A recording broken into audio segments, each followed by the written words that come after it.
Boa noite, irmãos. Sejam todos muito bem-vindos ao nosso culto de adoração e louvor a Deus. Já estivemos aqui pela manhã, no nosso EBD, louvando a Deus, ouvindo a sua palavra. Estamos aqui mais uma vez à noite para continuar adorando aquele que é digno de toda a honra e toda a glória.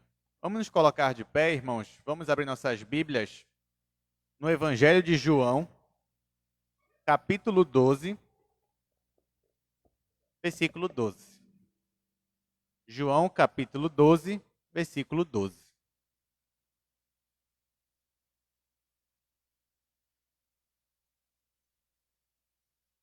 São apenas dois versículos.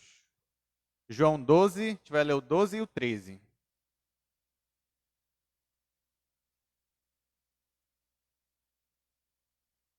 João 12, versículo 12, diz assim: No dia seguinte, a numerosa multidão que viera à festa, tendo ouvido que Jesus estava de caminho para Jerusalém, tomou ramos de palmeiras e saiu ao seu encontro, clamando: Hosana, bendito que vem em nome do Senhor e que é Rei de Israel. Oremos.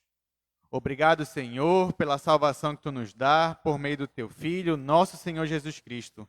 Ele que é o nosso Rei, o Rei das nossas vidas, o Rei soberano e Rei dos reis. Nos ajuda, Senhor, a nos achegarmos diante de Ti, sempre com o coração quebrantado e sempre prontos, ó Pai, a prestar um louvor agradável aos Teus olhos. Oramos a Ti, ó Pai, te pedindo que Tu nos abençoe e nos fortaleça como igreja. No nome santo de Jesus é que nós oramos. Amém. Podem sentar, irmãos. Bom, esse versículo que a gente acabou de ler, ele vem de uma passagem que é famosa, né? Ela aparece aqui em todos os evangelhos, na verdade, que é a entrada triunfal de Jesus em Jerusalém. Então, o que estava acontecendo? Era durante o período da Páscoa, Jesus falou para os seus discípulos irem até um certo local, que lá eles iam achar uma jumenta e o seu jumentinho. E aí eles deveriam trazer esses animais que Jesus ia entrar em Jerusalém montado no jumentinho. E a Bíblia diz também que isso é para se cumprir a profecia que se encontrava em Zacarias, capítulo 9, versículo 9. Então, Jesus ali estava cumprindo uma profecia. É claro que durante a Páscoa, muitos judeus estariam ali presentes, e quando vissem Jesus, que já tinha a fama de ser o Messias, por mais que muitos não crescem nisso, mas ele tinha essa fama, e quando viram Jesus entrando realmente em cima de um jumentinho, eles que sabiam da profecia de Zacarias, eles não deixaram isso passar em branco. Então, o que foi que eles fizeram? Eles pegaram ramos de palmeiras e gritaram, né, clamavam quando Jesus chegava: Hosana, bendito que vem em nome do Senhor. Essa expressão Hosana, né, na nossa Bíblia aqui já traduzida, ela só aparece nessa ocasião, na entrada triunfal de Jesus. Porém, se a gente fosse ler o Salmo 118, versículo 25, lá nós encontramos o salmista, né, dizendo: Salva-nos agora, Senhor, nós te pedimos. Então, esse clamor, salva-nos agora, nós te pedimos, em hebraico, é o que você ia ver como Oshai Na. Ou seja, é daí que vem a expressão Hosana, é do hebraico Oshai Na. O Na quer dizer por favor, agora, e o Oshai é o verbo para me ajuda, me socorre. Então, o salmista estava clamando, né, para o Messias, porque esse Salmo 118, ele é um salmo messiânico, e estavam clamando para que o Messias viesse e os salvasse, os socorresse. Então, perceba aqui que quando Jesus entra em Jerusalém e os judeus gritam para ele Hosana, fazendo referência a esse salmo, eles estão reconhecendo que Jesus é o Messias, é aquele que veio para libertar o povo de Israel. Só que é claro que muitos aqui nesse momento gritaram Hosana, mas não entenderam de verdade quem era Jesus. Porque muitos acreditavam que o Messias, quando viesse, ele ia vir com um grande exército físico para tirar o Império Romano ali, para derrubar o Império Romano e para colocar Israel de volta na potência do mundo. Mas apesar de muitos não entenderem da forma correta, outros entenderam. Outros reconheceram que Jesus de fato era o Messias, que ele era o Filho de Deus, e que apesar de ele não ter um exército físico naquele momento, mas estava diante deles o Deus encarnado, o próprio Deus encarnado, aquele que tinha uma miríade de anjos também ao seu comando e que poderia realizar qualquer ação se fosse da vontade de Jesus. Então, muitos da igreja também entenderam que Jesus é o nosso Messias. Inclusive, hoje nós estamos aqui porque, pela graça de Deus, nós entendemos que Jesus é o Messias, que cumpriu as profecias, que cumpre e que ainda vai cumprir. E assim como Jesus entrou em Jerusalém neste dia por meio de uma entrada triunfal, nós reconhecemos que Jesus um dia vai voltar e a sua volta também vai ser triunfal. Todos reconhecerão que quando Jesus voltar, até aqueles que não são crentes vão olhar e vão saber que é Jesus que está voltando. E todos vão se ajoelhar diante dele, por mais que muitos, por não crer, mas vão se ajoelhar, vão ter que admitir que Jesus é o Rei Supremo, enquanto que nós, a sua igreja, vamos ajoelhar realmente de coração quebrantado, reconhecendo que Jesus vai nos levar para novos céus e nova terra. Então, se nós estamos aqui hoje, é para continuar clamando Hosana, ou seja, continuar pedindo para que Jesus nos salve, reconhecendo que somente Jesus é que pode salvar o pecador. E que somente por meio dele, por mais ninguém, é que o homem encontra a salvação para a sua alma. Então vamos nos colocar de pé, irmãos, vamos cantar ao nosso Senhor Jesus.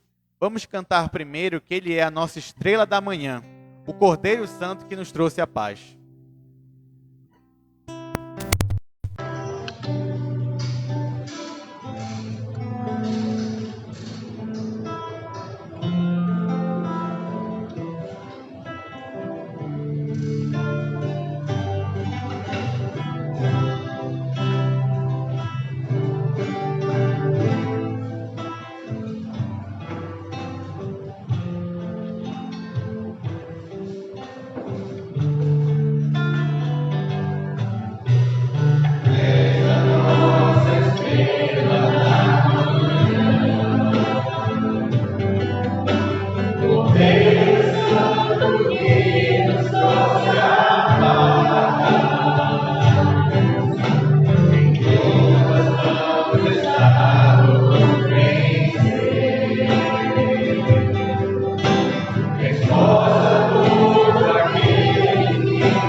Jesus é o Rei da Glória, o Rei dos Reis.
Amém. Assim como muitos gritaram Hosana, Cristo que vem no Senhor, vamos cantar nesse momento Hosana, a expressão salva-nos agora, Senhor, nos socorre, por favor. Hosana.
Amém, irmãos. Vamos fazer uma oração neste momento com o presbítero Joás.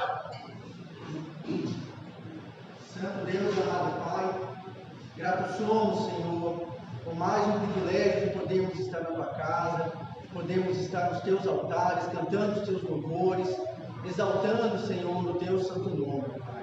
Recebe, Senhor, os nossos louvores, que chegue, Senhor, ao Teu coração e possa te alegrar, Senhor. Nos ajude, ó Pai, para que possamos compreender a Tua palavra que logo mais nos será dita, que seja gravada em nossos corações e que possamos a cada dia ser melhores, servos melhores, vasos de honra na Tua casa. Nos ajude, ó Deus, e recebe, Senhor, todos os louvores que cantarmos aqui para glorificar o Teu santo nome e abençoe, Senhor, o Teu servo que trará a mensagem da Tua parte. Faça, Senhor, com que a Tua palavra venha do Teu coração para o nosso e fique, Senhor, fixada através do Teu Santo Espírito, que nós possamos, ó Deus, executar aquilo que o Senhor quer, Pai. Nos transborde, Pai, nos enche do Teu santo amor. Em nome de Jesus. Amém, Senhor. Amém. Pode sentar. Sabendo que Jesus foi quem pagou o preço por nós na cruz, e é Ele que nos traz a paz, sabendo essas verdades é que podemos estar sempre calmos, serenos e tranquilos. Vamos cantar isso neste momento.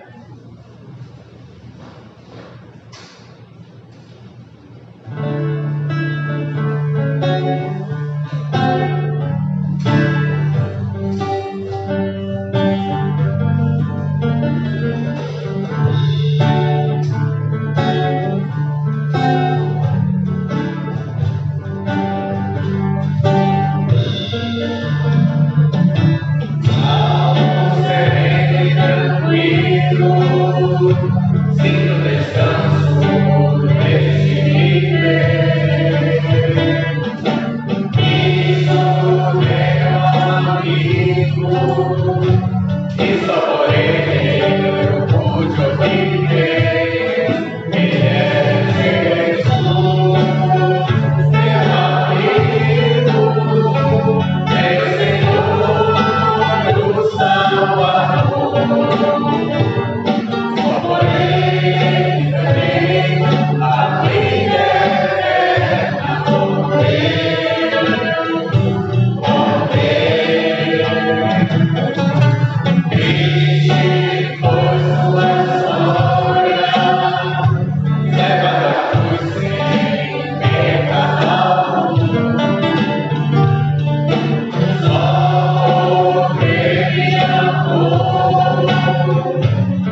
vida eterna com Deus.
Para finalizar esse período de louvor, vamos cantar o hino 120 e clamar a Jesus, dizendo que nós carecemos e precisamos dele continuamente em nossas vidas. De ti, Senhor, careço.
Vamos orar neste momento, irmãos.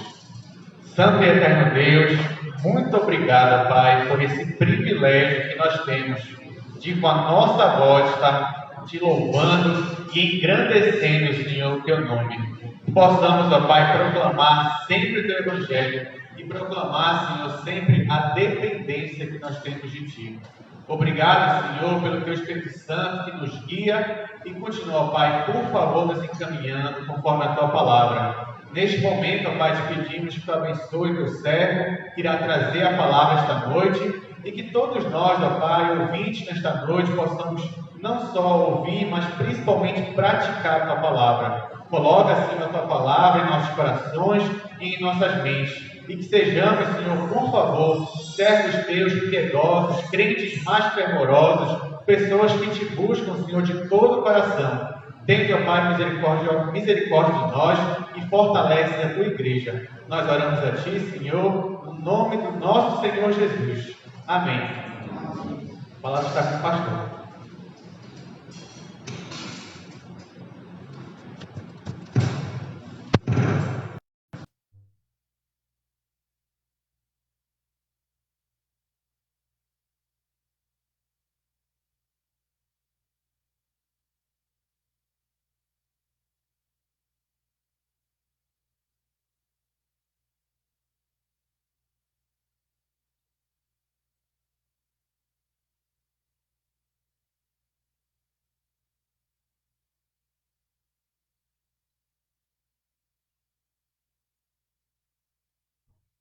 Irmãos amados, uma boa noite a todos.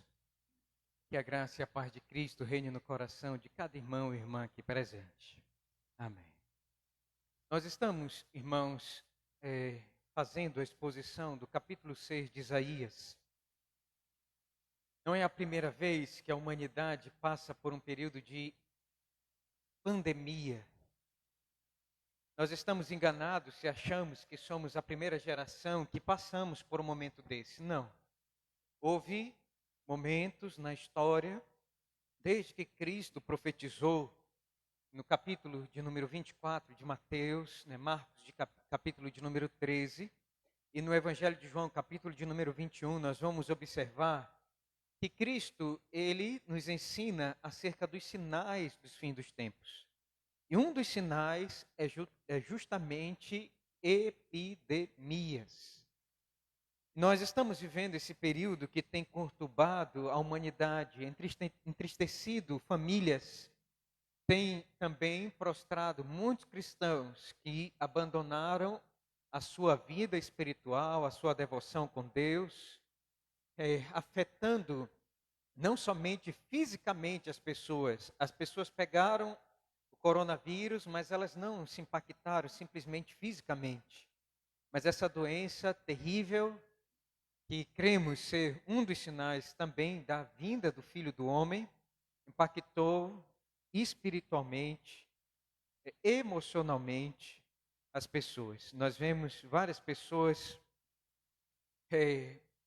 cambaleando na fé, por causa desse momento em que passamos de pandemia. Olhando para, irmãos, a história, nós vamos perceber que houveram epidemias mais terríveis do que essa que nós estamos vivendo. Alguns estão dizendo que nós estamos chegando no número de mais ou menos milhões de pessoas mortas no mundo todo.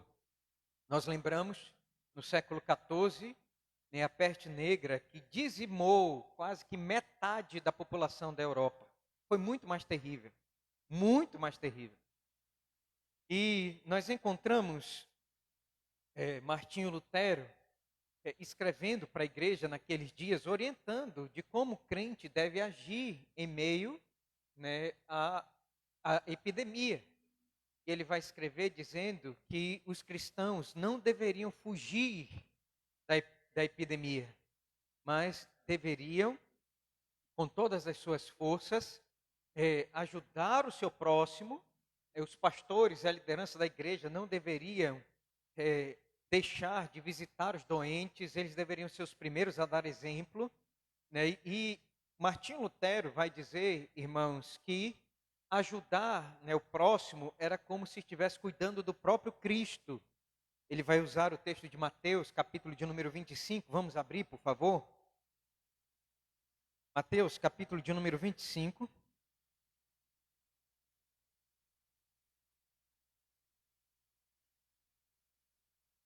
E está aqui no contexto, né, do grande julgamento, a partir do verso de número 31, ele vai dizer o seguinte: quando vier o Filho do Homem na sua majestade, todos os anjos com ele, então se assentará no trono da sua glória. Verso 32, e todas as nações serão reunidas em sua presença, e ele separará um dos outros, como o pastor separa os cabritos das ovelhas, e porá as ovelhas à sua direita, mas os cabritos à esquerda. Então dirá, né, o rei aos que estiverem à sua direita: vinde, benditos de meu Pai, entrai na posse do reino que vos está preparado desde a fundação do mundo. Porque tive fome e me deste de comer, tive sede e me deste de beber, era forasteiro e me hospedaste, estava nu e me vestiste, enfermo e me visitaste, preso e foste ver-me.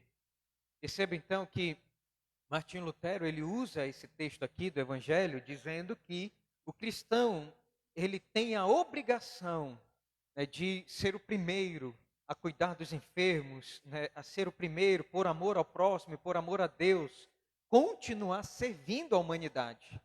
E se Deus quiser nos levar, que Ele nos leve. Mas nós devemos cuidar, né, das pessoas como se fosse o próprio Cristo. Ele vai dizer isto. Quando nós fazemos isso, nós estamos cuidando como se fosse o próprio Jesus. Ele vai dizer isso naquele dia do juízo. Então percebam, meus amados irmãos, que como crentes, nós devemos então nos portar diferente da humanidade que foge, que se amedronta, que de alguma forma entra a ladeira abaixo numa vida, né, de depressão, num claustro claustrofóbico, que as pessoas acham que todo mundo vai morrer, que não pode sair, que vai desesperar da vida, e alguns então, né, entrando nisso, tiraram a própria vida. O número, né, de suicídio aumentou exponencialmente. Depressão, pessoas sendo impactadas emocionalmente e espiritualmente. Na noite do domingo passado, eu mostrei então para vocês, irmãos, que o contexto do capítulo 6 de Isaías é um contexto de morte. E o Senhor Deus, Ele está escrevendo, mostrando como nós devemos reagir no contexto de morte. Aqui, irmãos, Isaías está sendo chamado para ser profeta em Israel. E Deus, então, se revela a ele de três maneiras. A primeira maneira, como eu mostrei para vocês, Deus se mostra a Isaías como o rei que nunca morre. Ele é o Deus eterno. E quando a morte se instala no coração, né, quando a depressão entra na nossa vida, quando nós achamos que não temos mais rumo e não temos uma pessoa para orientar a nossa vida, porque nessa pandemia nós não tínhamos direção, uns falavam assim, outros assim, e nós não víamos direção. Então Deus diz: olhe para mim, eu sou aquele que governa os céus e a terra, olhe para mim.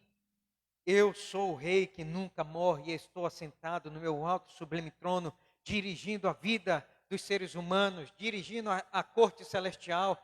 Todos se curvam diante da minha vontade, e não há quem não faça a minha vontade. E mesmo aqueles que morrem, morrem por causa dos meus decretos. Mas a vida continua. Não coloque a sua vida, né, a sua força estruturada, né, nas coisas terrenas. Não é uma máscara que vai lhe salvar. Não é uma vacina que vai curar você. Quem vai continuar dirigindo a sua vida é aquele que está sentado no alto e sublime trono. Creia nisso. Não estou dizendo aqui que nós não devemos usar, você deve sim usar de todos os meios para poder guardar a sua vida. Porque se você não fizer isso, você está incorrendo também, né, do pecado, né, de assassinato, né, de não matarás. Você está incorrendo também na quebra do mandamento, porque você está se expondo os outros. Nós estamos vendo a pandemia, é muito sério, é grave. Nós não podemos brincar com isso, pessoas estão morrendo ao nosso redor. A morte não se brinca. Eu não estou dizendo que você não deve usar a partir de agora os seus cuidados como muitos negacionistas fazem isso, não. Mas eu estou dizendo a você, pela palavra de Deus, no ano da morte, olhe para Deus e coloque a sua fé nele. Não numa vacina, numa máscara, nas coisas humanas. Quem guarda a nossa vida é Deus, quem protege é o Senhor. E é Ele quem cuida de nós. E o texto vai prosseguir, irmãos amados, e vai nos ensinar aqui, em segundo lugar, um outro aspecto desse Deus. Quem é esse Deus? Vamos olhar comigo, por favor? Então, eu vou ler o texto, irmãos, mais uma vez. Vocês vão acompanhar a leitura, vamos fazer uma oração. E depois eu vou continuar, então, no segundo aspecto desta visão de Deus, quando o ano da morte se abate sobre o povo de Deus. O que nós devemos, para quem nós devemos olhar, como nós devemos olhar Deus agindo na nossa vida. Vamos então ler o texto, e diz assim: no ano da morte do rei Uzias, eu vi o Senhor assentado sobre um alto e sublime trono, e as abas de suas vestes enchiam o templo. Serafins estavam por cima dele, cada um tinha 6 asas, com 2 cobriu o rosto, com 2 cobriu seus pés, e com 2 voava. E clamavam uns para os outros, dizendo: Santo, Santo, Santo é o Senhor dos exércitos, toda a terra está cheia da sua glória. As bases do limiar se moveram à voz do que clamava, e a casa se encheu de fumaça. Então disse eu: ai de mim, estou perdido, porque sou homem de lábios impuros. Habito no meio de um povo de impuros lábios, e os meus olhos viram o Rei, o Senhor dos exércitos. Então dos serafins voou para mim, trazendo na mão uma brasa viva que tirara do altar, e como a tenaz, com a brasa tocou a minha boca, e disse: eis que ela tocou os teus lábios, a tua iniquidade foi tirada e perdoado o teu pecado. Depois disto ouvi a voz do Senhor que dizia: a quem enviarei, e quem há de por nós? Disse eu: eis-me aqui, envia-me a mim. Vamos orar? Senhor, nós cremos na tua palavra. Cremos, Senhor, que ela é aquela que o Senhor usa para guiar o teu povo, Senhor, até a volta do Senhor Jesus Cristo para buscar a tua igreja.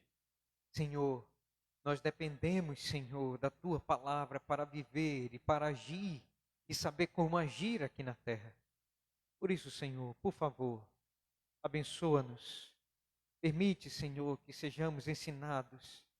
Ó Senhor, por favor, agora acalma o nosso espírito. Nos dá uma paz profunda.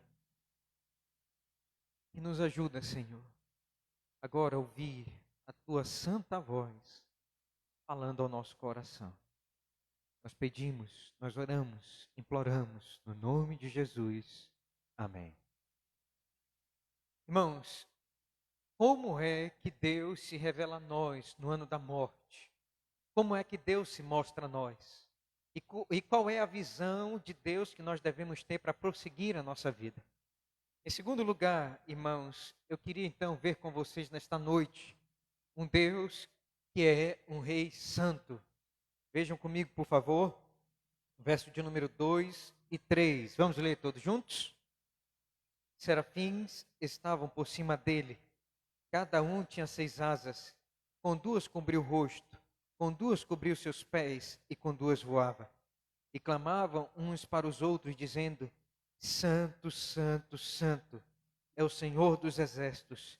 Toda a terra está cheia da sua glória.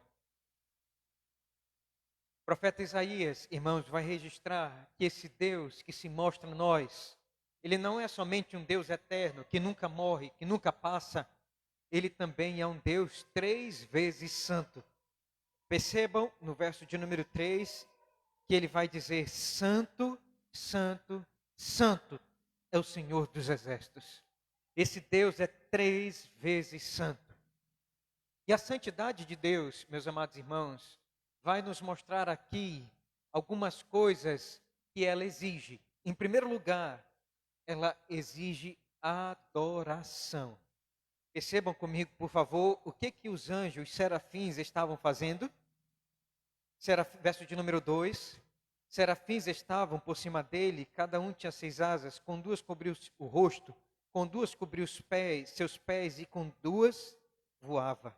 E clamavam uns para os outros. Eles falavam uns para os outros, eles recitavam, eles cantavam uns para os outros, dizendo: Santo, Santo, Santo é o Senhor dos exércitos. Percebo aqui, irmãos, que Deus ele está nos dando uma visão do que acontece nos céus. E percebam então que lá nos céus, os anjos, eles se cobrem, com 2 asas cobrem o rosto, com 2 asas cobrem os pés. Irmãos, percebam aqui então uma atitude de solenidade, uma atitude, irmãos, de reverência. Percebam que o culto a Deus angelical é um culto que nos mostra uma solenidade, irmãos, grande dos anjos, diante, ao redor, sobre e por debaixo do trono de Deus. Eles não se chegam para adorar a Deus de qualquer maneira. Eles não estão seralipando e de maneira serelepe, irmãos, correndo para um lado e para o outro, né, e batendo as suas asas, não. Percebam que eles estão de uma maneira solene, cobrindo o seu rosto, cobrindo os seus pés, para dizer que eles estão parados e guardando os seus pés, o seu rosto, mostrando reverência, irmãos, e baixando a fronte, dizendo: Senhor, Tu és santo, santo, santo, e não existe outro Deus igual ao Senhor. E a luz da Tua santidade nos humilha a tal ponto de nos curvar e não olhar para a Tua santidade. Nós nos cobrimos com as asas. Percebam, irmãos, que nós vemos aqui verdades inauditas que servem também para o culto terreno. Percebam, a santidade de Deus, irmãos, merece solenidade no culto terreno.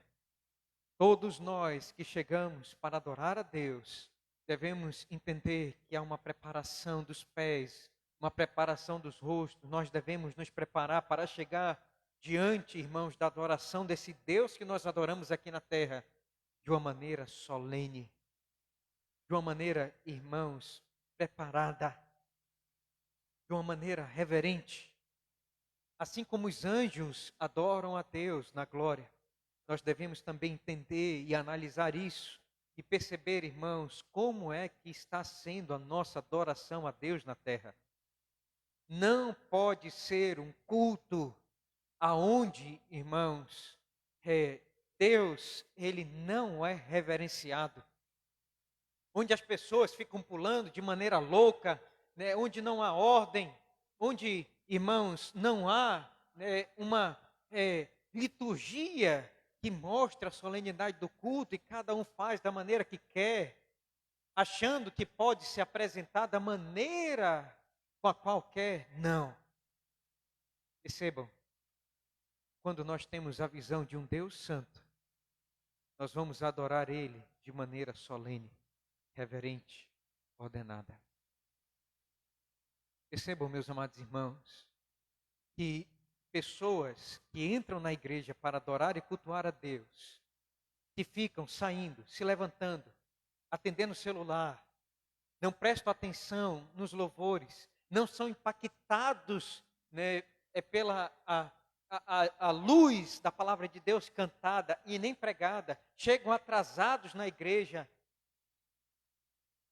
Percebam, são pessoas que não têm um entendimento bíblico do que é cultuar a Deus. E um Deus que é 3 vezes santo.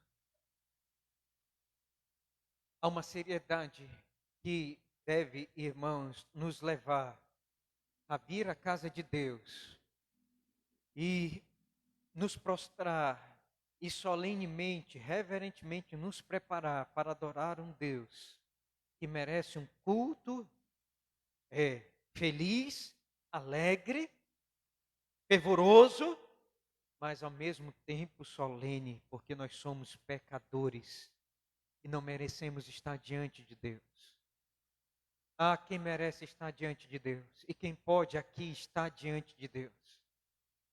Eu pergunto para você, quem é você e eu para estarmos diante de Deus? Diante da santidade de Deus? Quem somos nós, irmãos? Somos como mortos. Somos, irmãos, como trapo de imundície. Não temos nada de bom para chegar diante de um Deus que é 3 vezes santo. E quem somos nós para vir à casa de Deus de qualquer maneira? E achar que Deus vai aceitar o nosso culto de qualquer maneira? Percebam que para estarmos diante de Deus e termos uma visão clara de Deus, é preciso uma adoração solene.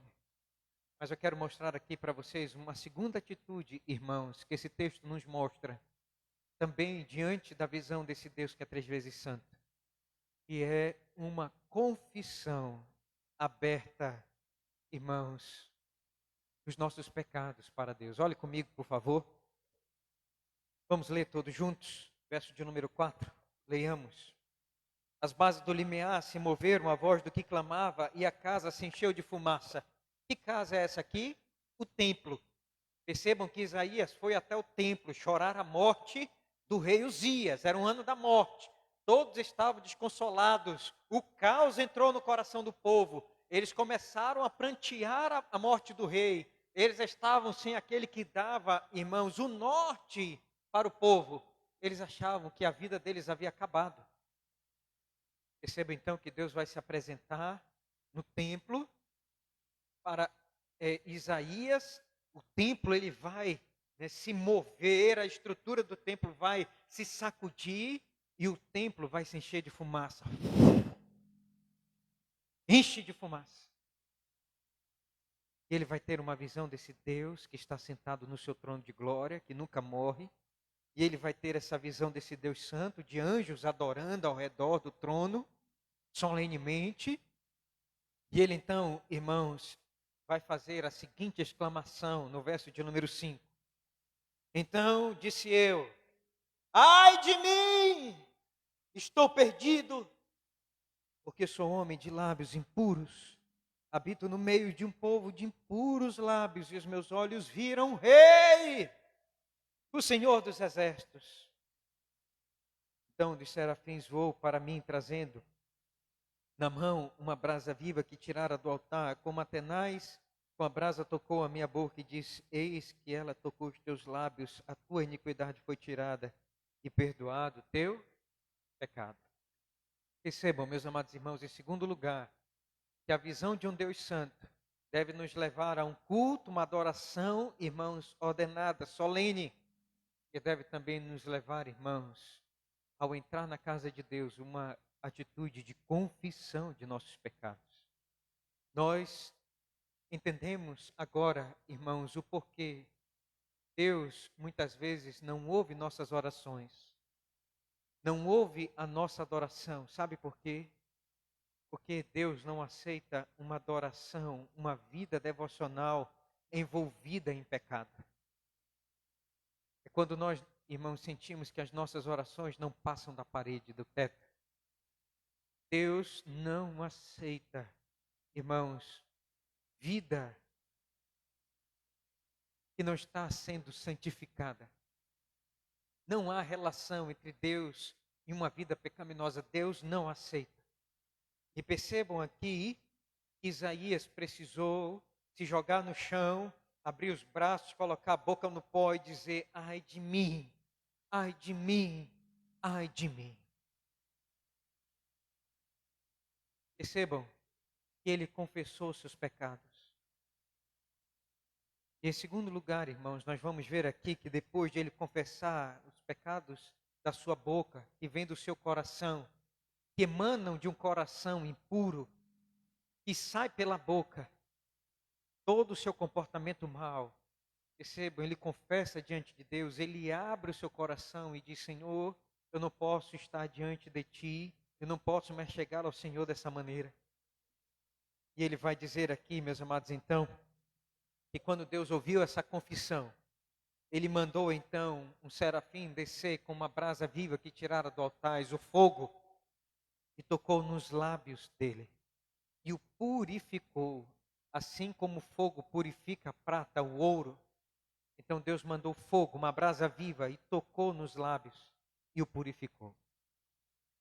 Meus amados irmãos, percebam aqui que antes de Deus perdoar, precisa haver confissão de pecado, rendição. Percebam, meus amados irmãos, que é assim que Deus quer que nós hajamos. Precisamos nos arrepender dos nossos pecados. O que diz? Vamos ver todos juntos, por favor. 1 João, capítulo de número 1, verso de número 9. Vamos ler todos juntos.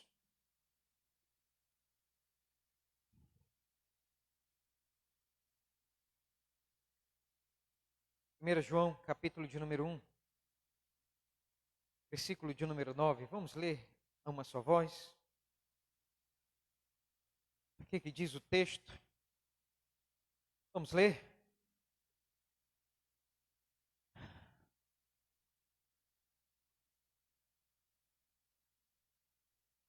Verso de número 5 até o verso de número 9. Leamos.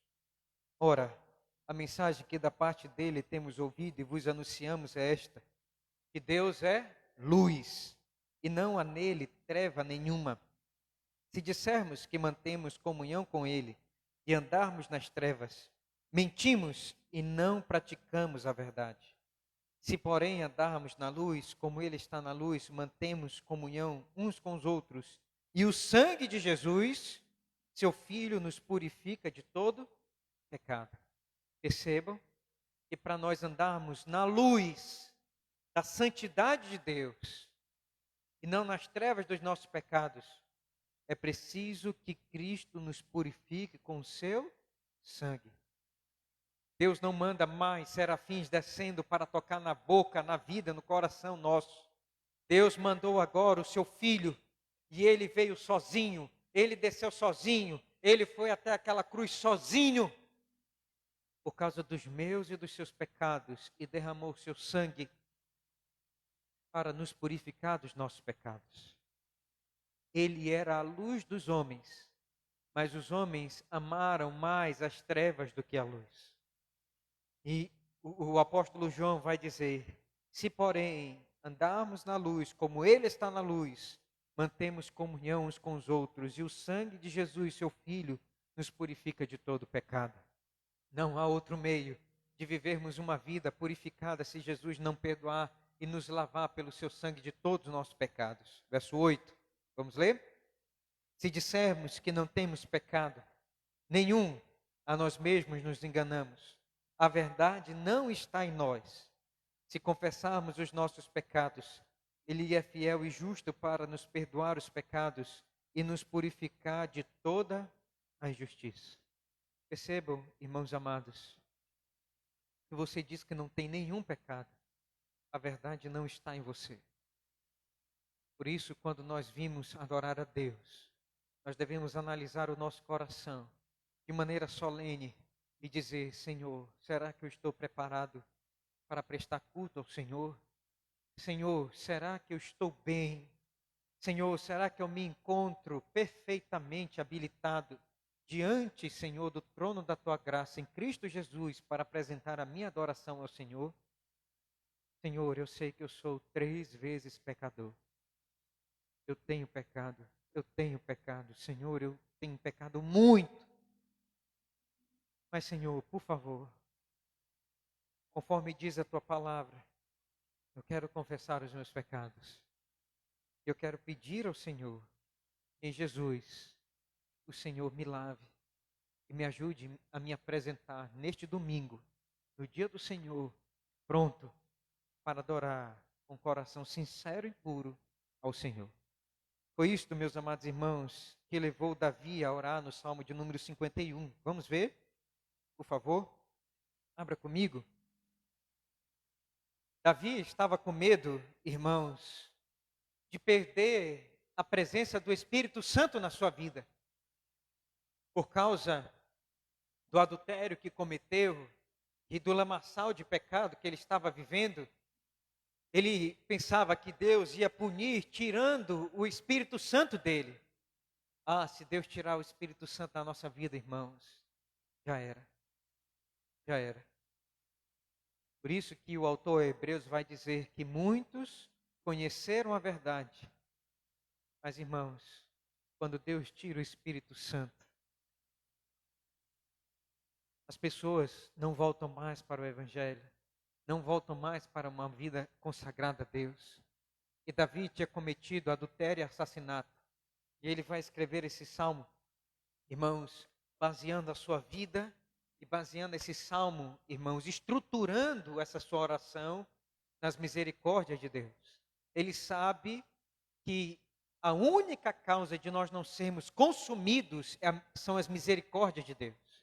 E ele baseia esse salmo, então, nas misericórdias de Deus. Ele vai dizer, Salmo 51, compadece de mim, ó Deus, segundo a tua benignidade e segundo a multidão das tuas misericórdias, apaga as minhas transgressões. Lava-me completamente da minha iniquidade, purifica-me do meu pecado. Pois eu conheço as minhas transgressões e o meu pecado está sempre diante de mim. Percebo aqui que ele vai usar, irmãos, termos como lava, apaga, purifica. Ele vai usar repetidamente esses termos, porque ele sabe que só Deus pode perdoar os nossos pecados. Não há nada que nós possamos fazer para termos o perdão dos nossos pecados. Se Deus não quiser purificar, lavar, apagar, estamos, irmãos, condenados. E ele vai dizer no verso de número 4, pequei contra ti somente, e fiz o que é mal perante os teus olhos, de maneira que serás tido por justo no teu falar e puro no teu julgar. Em última análise, Davi está dizendo, eu não pequei matando Urias, eu não pequei simplesmente dormindo com a mulher de Urias, Batseba. Não foi simplesmente isso. Senhor, eu sei que eu fiz tudo isso contra ti somente, contra a tua lei. Eu ofendi ao Senhor. E ele vai dizer, eu nasci na iniquidade, em pecado me concebeu minha mãe.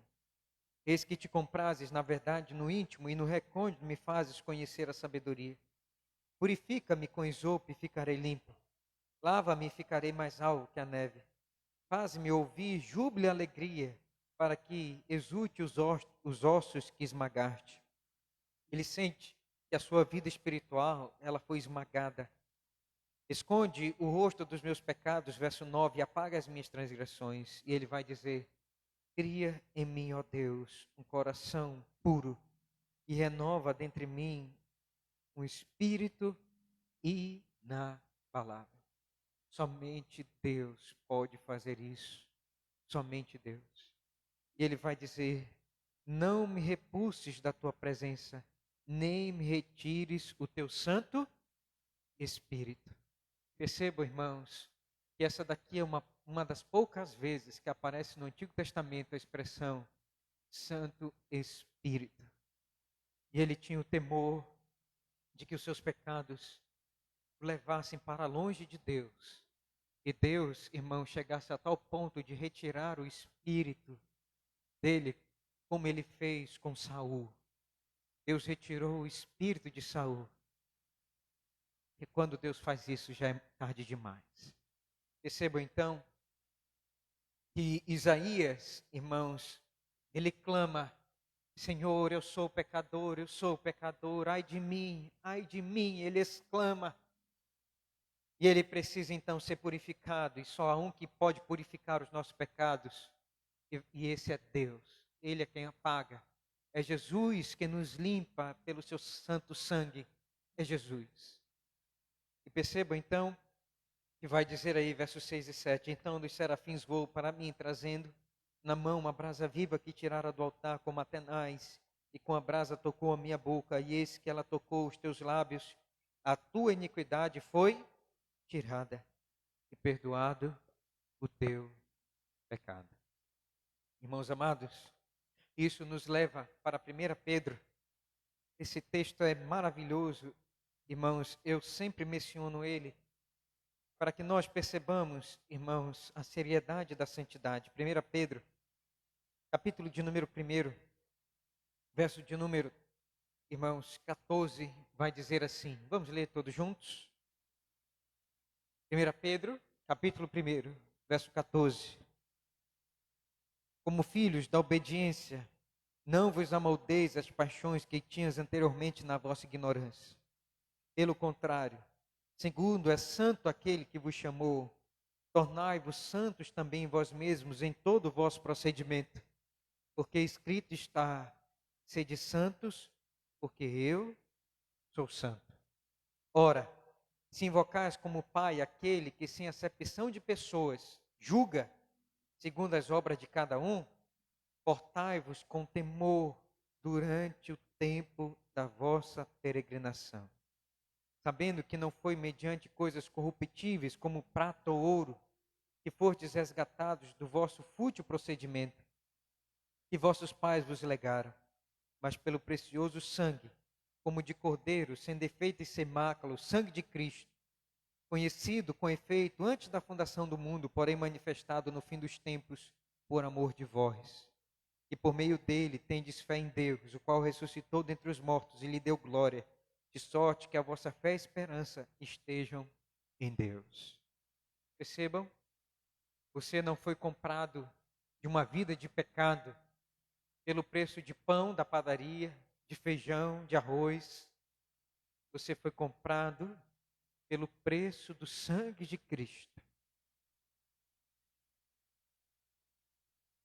E o apóstolo Pedro vai dizer, percebam, quão precioso é o perdão dos seus pecados. Não foi mediante coisas corruptíveis como prata ou ouro. O preço dos seus pecados não custa preço de prata ou ouro.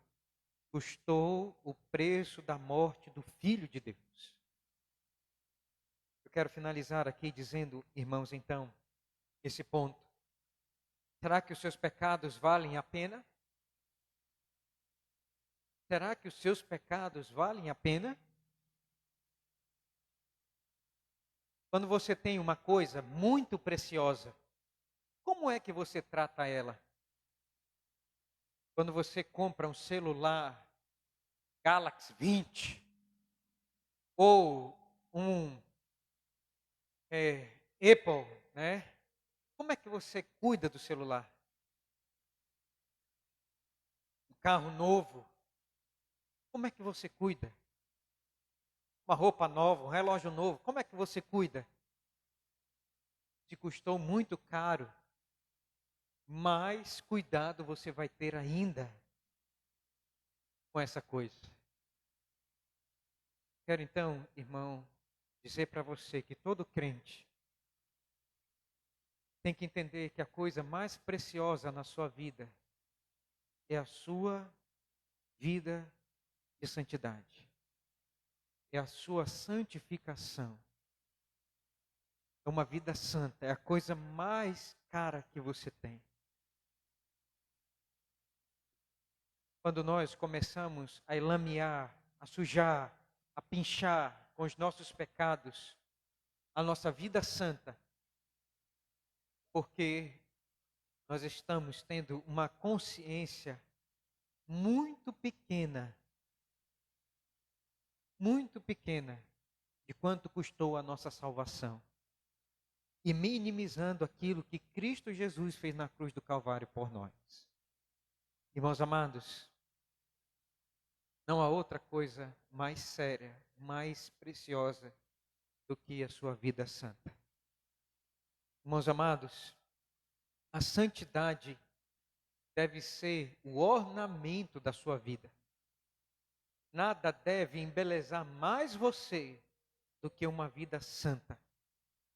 E as pessoas, irmãos, elas sentem quando você vive uma vida santa.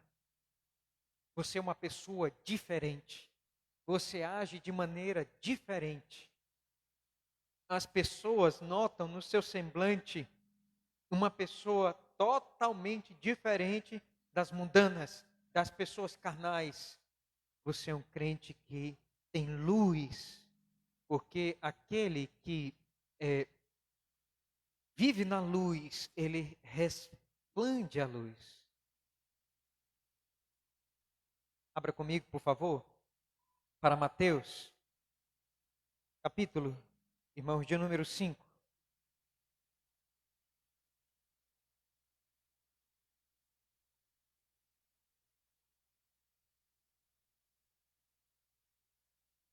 Verso de número 14, o que vai dizer aí? Vós sois a luz do mundo. Não se pode esconder a cidade edificada sobre o monte, nem se acende uma candeia para colocar debaixo do alqueire, mas no velador, e alumia todos os que se encontram na casa. Assim brilhe também a vossa luz diante dos homens, para que vejam as vossas boas obras e glorifiquem a vosso Pai que estás nos céus. Jesus vai dizer: vós sois a luz do mundo. Ninguém pega uma luz e coloca debaixo de um paneiro. Alqueire é paneiro. Ninguém faz isso. Mas coloca no velador e ilumina toda a casa. Uma vida santa, irmãos, ilumina aonde chega. Irmãos queridos, nós vivemos em trevas. E um crente, ele tem que iluminar aonde chega. Se a sua presença, né, não traz luz nas trevas, então, irmãos, precisamos entender que nós não estamos adorando a Deus como Ele merece, na sua santidade, na beleza da sua santidade, e não estamos confessando os nossos pecados, e estamos, irmãos, minimizando o preço da nossa salvação na cruz. Sua vida não tem sido santa. Irmãos, quando nós temos luz de santidade em nossa vida, por pequena que seja, nós vivemos nas trevas, uma pequena luz, uma pequeniníssima luz, é capaz de brilhar e de iluminar todas as trevas e de chamar a atenção. Irmãos, nosso local de trabalho é trevas. Nosso local de estudos é trevas, trevas densas. E eles têm que, pelo menos, ver o brilho de uma pequena luz, chamando a atenção deles. E uma pequena luz é capaz, irmãos, de brilhar e de dissipar todas as trevas. Sua vida tem que ser assim. Não pode ser apagada. Não pode. Tem que brilhar na escuridão das trevas deste mundo. Quero então concluir e finalizar, irmãos, aplicando para a nossa vida, nesse tempo, irmão, de pandemia e de pós-pandemia. Como é que nós devemos viver, meus amados irmãos, nesse tempo? Eu queria dizer para você, né, que muitos irmãos têm perdido a sua vida com Deus, uma vida de proximidade com Deus, e têm deixado o mundo entrar no seu coração, têm deixado de confessar os seus pecados e têm deixado de adorar a Deus. Irmãos amados, Deus, Ele nos está dando uma visão de quem Ele é e de como nós devemos agir. E eu quero dizer que no ano da morte, no ano da pandemia, nós devemos, meus amados irmãos, novamente reacender o culto na nossa vida. O culto particular. Você deve adorar a Deus com mais força ainda. Sendo impedido ou não de vir à igreja, você deve reacender isso, porque Deus é 3 vezes santo. Você deve fazer isso com alegria. Reacender a devocional doméstico, em casa, no lar. Você deve fazer isso, você tem que ter uma consciência séria do culto diário a Deus. E também você deve reacender, irmãos, a consciência séria de vir à igreja de maneira pública adorar a Deus. Não use como desculpa o momento e o contexto que estamos vivendo para dizer, eu posso ficar em casa. E Deus vai aceitar da mesma maneira. É diferente, irmãos, ficar em casa e vir à igreja e prestar culto presencial a Deus com toda a igreja na Assembleia dos Santos e Justos. É totalmente diferente. Aonde Deus se apresentou a Isaías? Foi em casa? Foi no templo. E é aqui que nós recebemos a luz do céu e da graça de Deus, reunido com os irmãos, é no templo. Muitos crentes perderam essa questão da seriedade do culto a Deus, tanto privado quanto publicamente, por causa do argumento, irmãos, humanista, do fique em casa e passe bem. O crente verdadeiro, ele diz, eu vou para a casa de Deus e eu vou passar bem, porque Deus é santo. E Ele, com a sua graça e com a sua luz, vai santificar a minha vida, à medida que eu adoro Ele e glorifico Ele. Portanto, eu queria trazer isso ao seu coração. Hoje, num tempo, irmãos, em que nós temos permanecido muito em casa e o mundo tem entrado no nosso coração, eu queria dizer para você, estabeleça o culto a Deus na sua casa. E também tenha uma consciência séria do culto público a Deus e volte para a casa de Deus. Em segundo lugar, para finalizar, ainda dentro disto aqui, eu queria dizer para você, Deus, irmãos, Ele quer que nós puxemos a Ele. Sejamos santos como Ele é. Então as pessoas precisam ver a luz de Cristo em nossa vida. Irmãos, percebam que aqui o texto de Mateus vai dizer que nós somos igual à lua. A lua não tem luz própria. Ela recebe a luz do sol e ilumina. Da mesma forma, se nós não estivermos valorizando a nossa vida, irmãos, com Cristo, intimamente, santificando e estando nele, nós não vamos ter luz própria nenhuma. Seremos apagados, trevas completamente. Por isso, não há outra coisa que você deva valorizar mais do que estar, irmãos, na presença de Cristo, resplandecendo Cristo, vivendo Cristo, nesse tempo de pandemia. Quando todos embarcaram para uma vida de trevas, de morte, de caos, seja aquela luz, aquela luzinha, trevas espessas, mas que as pessoas vejam a luz, ela está brilhando. De alguém que tem uma vida com Deus, santa, consagrada, tocada pelo sangue de Cristo, santificada. A coisa mais cara que você tem, sua vida, santa e pura, para iluminar não somente sua casa, mas o mundo. Que Deus nos abençoe, meus amados irmãos, pela sua palavra, e nos ajude a nos encontrar com esse Deus, e ter a visão desse Deus, e ter esse impacto na nossa vida, que é viver uma vida santa para a glória dele, hoje e para todo sempre.